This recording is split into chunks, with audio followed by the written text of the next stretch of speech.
It's Riaz Mekji for City News here in Vancouver, and it's a new year, and chances are you may be looking for change, especially on the job front. Well, HR expert Debbie Careau weighed in on the idea of the signs of when you know it's time to make a move and how to quit without burning a bridge. The first is, do you really dread going to work?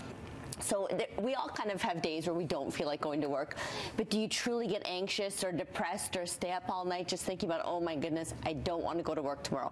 That's definitely a sign. What about the procrastination factor of just we have a good intention, but we are consistently putting things off? That's another one too. Is if you find you're sort of going through your whole day and you're not really getting anything done, you're just sort of staring into space, or you're looking at Facebook all day and you're just really not motivated to do anything, that's usually a sign it's time to move on. The growth factor, big key in this? That's a huge one. So if you're sort of seeing that your career is stalled, that either they're not noticing your potential or there's nowhere to grow and there's nowhere to move upwards, absolutely that's one as well. It's time to move on if you can't move up. What are some signs of the impact the work environment or work culture can have on this decision to create change?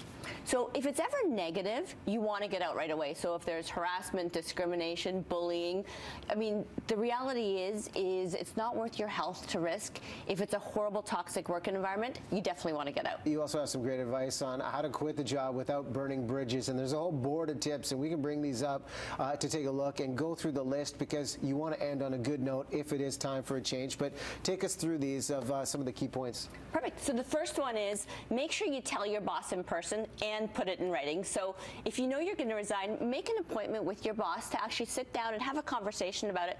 Be brief, and then have your written resignation ready to go.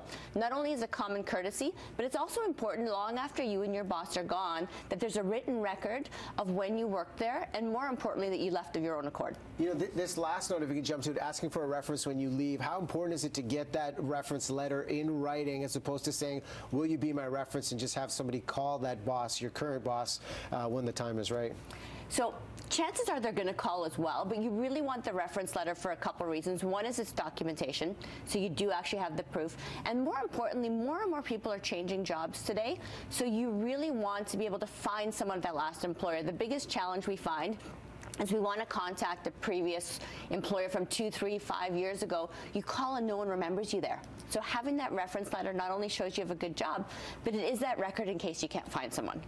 For more information on changing jobs, or perhaps even looking for a new one, check out Debbie's website at inspiredhr.ca. For City News, I'm Riaz Mekji.